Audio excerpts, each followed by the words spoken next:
Have you ever tried to run layer 2, wanting all that nice loot? When you try, do your attempts end up something like this? Well, don't worry. In this video, I will show you a step-by-step guide of how to complete your first ever layer 2 floor 1 run.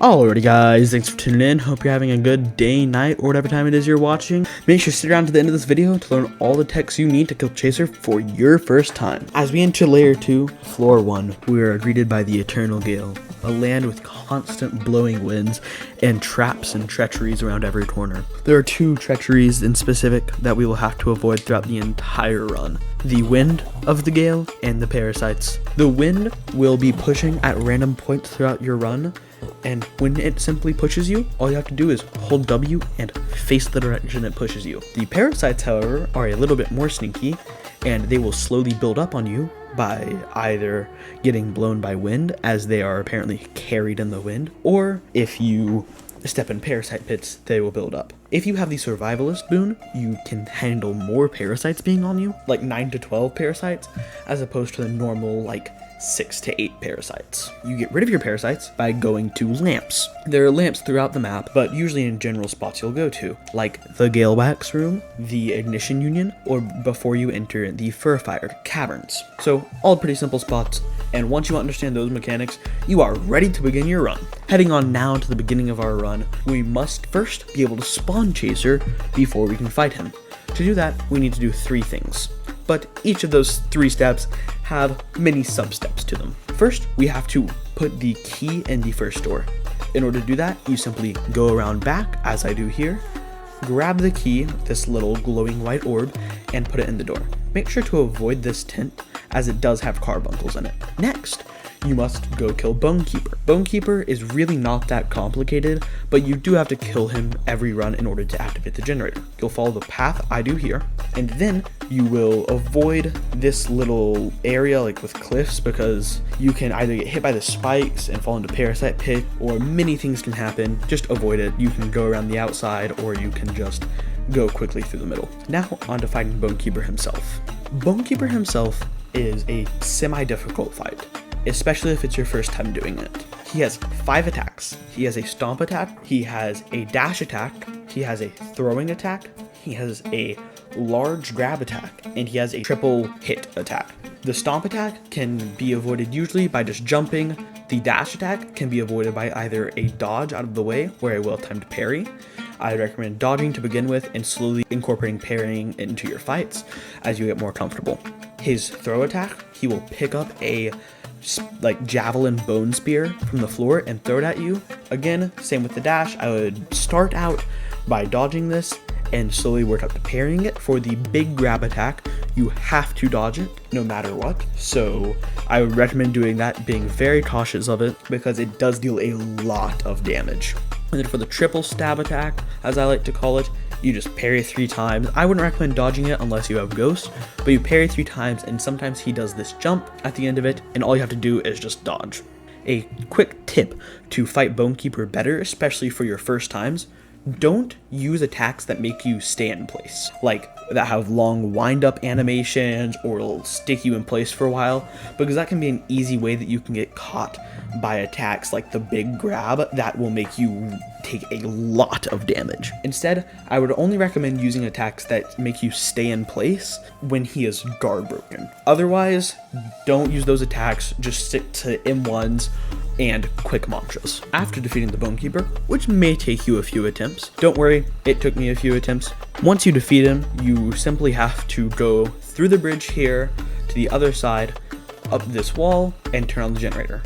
Now you'll head back to where you were before, going back to that little intersection area, and you'll drop down. We're heading to the Ignition Union base to acquire the Union Hook talent. The Union Hook talent allows us to go up these like chains or ropes that are scattered around the map, and it's useful because we don't want to have to go through a long section, so we use it to kind of circumvent that. Also for Union Hook, you only ever have to grab it once. So for future runs after you're the first run where you get Union Hook, I would not recommend going past the Union base again unless you really want to clear your parasites. Like really want to, like you can't wait another minute. Next, we will be heading to the Fur-Fired cliffs and caverns. We will head up this Union Hook here and then around into the Fur-Fire caves. Here we will get the Ethirons Gaze talent. which we acquire by getting Spear, which is a whole quest. Essentially what it boils down to is there's this guy in town who wants a spear bag. So you have to follow this route that I do here, mainly sticking to the blue lights. Once you get past that route, you just go back up through town and you return the spear to him, and then you get the Ethirons gaze talent.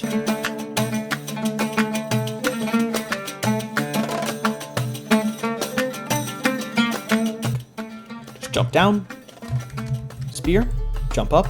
You want to jump up here and then over here. You can't jump straight up, even though it looks like you can. Now we're just headed right back out.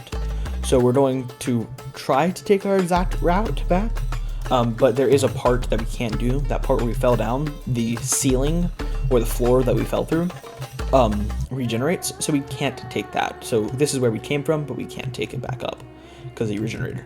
But it's no problem. We're just gonna head around here, and the ceiling might fall, and there's gonna be either a bounder or a bonekeeper here. Bounder for me, but you just let it slide, run on past. You run around this corner. Might try to clip through the wall at you. It's fine. You'll be fine. Then you want to jump up here. Continue up here. All the way through this corner. Around here. There's no floor here anymore because the bounder for me got rid of it, but you just want to go along the right edge and really try not to fall down. So, but not a difficult jump. Just don't fall down, because then you have to go all the way back. This is the floor we fell through earlier. We're just gonna walk across it. Now there's gonna be a bounder or a bonekeeper in there. All the spawns can be either one. For me, it's a bonekeeper, but just the rule is I just keep walking right on. This talent allows you to see a little bit more clearly through the mist and to open up the door to Chaser. For Union Hook and Ethirons Gaze, you only ever have to get them once. You never have to get them again after the first run you get them per slot. Now we should have everything we need to fight Chaser. If your timer is running low, I would recommend light hooking here, waiting, and coming back to the Furfire town. If you feel confident, then let's go ahead. So, coming past here, we'll be heading to the Bounder's Nest. I would ignore the NPCs that you can kill here unless you want a health pack. You do have to talk to the Furfire inhabitant that gives you the Ethirons Gaze talent every run to open up this little door. So you can clear parasites again if you somehow like stepped in this parasite pit. Then we're just gonna continue on through here. Here you can kill these enemies, by the way. They give a chest. You don't have to, but for example's sake, I'll kill them.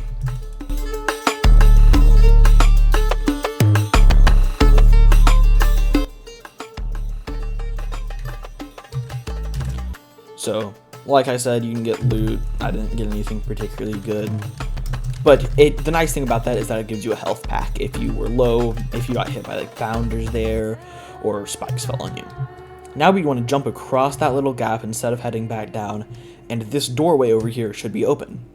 And we want to follow this path along the right side, and do not talk to this NPC at the beginning, because he'll shove you down and spawn the bounders. You want to follow along the right side, and then quickly dash across and then jump up this left side over here to avoid having to deal with the bounders. When they spawn, if they charge at you, just try to dodge out of their way, and you should be fine. Now we have the last stretch before fighting Chaser. Just simply follow this path along here.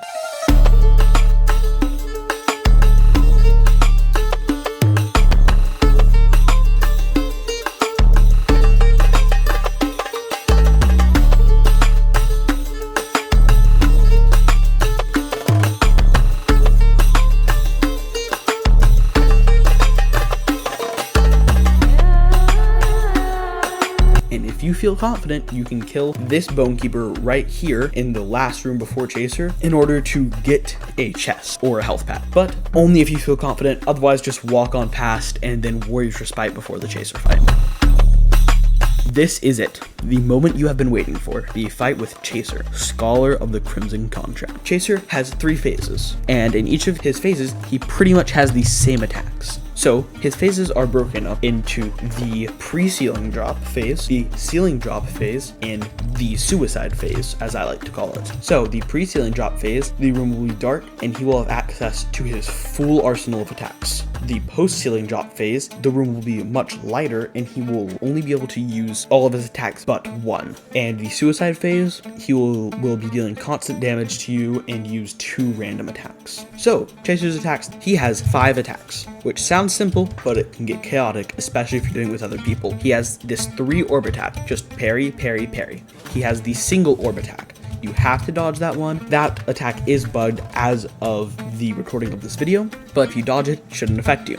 Next, we have the ceiling drop attack, which you can only use in phase 1, and it's where there's spikes falling down from the ceiling. Just go to this little pillar over by the side and sit behind it and you should be safe. Next, we have the kind of rings of poison or rings of blood attack. He essentially drops 3 rings onto the ground that do deal a lot of damage and you cannot parry them, but you just have to jump over them 3 times or stand on a higher elevated spot. Finally, we have like the blood eruption attack. You can just either parry it or dodge it. There'll be a little ring that appears and then like half a second later, some like fire or like flaming blood comes out of it. I don't know what it's supposed to be. Like with most attacks, I would recommend dodging to begin with and slowly working up to parrying and get more and more. Now onto the fight. During the fight, you have to kill Chaser by breaking his blood jars, making him fall down and stumble, and dealing damage during those phases.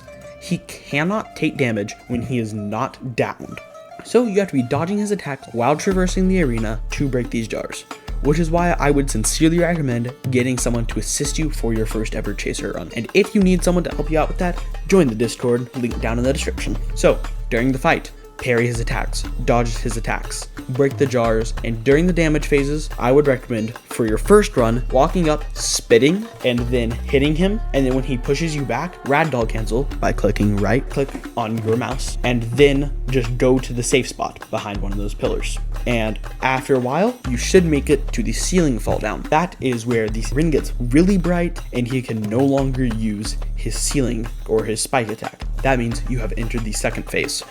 It's more of the same, but if you take a long time in any phase, especially the first and second phase, because if you take a long time, he will enter kind of a rage moment where he will do a bunch of attacks back to back to back, and then he'll go down automatically. This can be a bit confusing, especially because the servers are often laggy, and it feels like he's doing a rage attack when he's not. The server's just lagging, so do be wary of that. Finally, if you deal enough damage in the second phase, you'll move on to the third phase, as I call it, the suicide phase.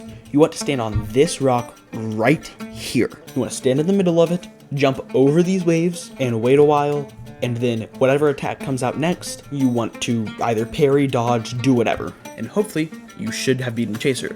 With all of that said, that should be everything you need to do your first ever Chaser run. You will likely not get it your first try, but that's completely okay, and if you need help, again, just ask around. I will be more than happy to help. But hopefully after a few tries, you can get it. If you enjoyed this video, make sure to subscribe and comment on what I should do next. And I really appreciate the support y'all have given me on my last video. It has been amazing. I really hope y'all enjoyed this video. If you need a build to try out on this route, check out this video over here in the left, and have a lovely day, night, or whatever time you decided to watch. Bye!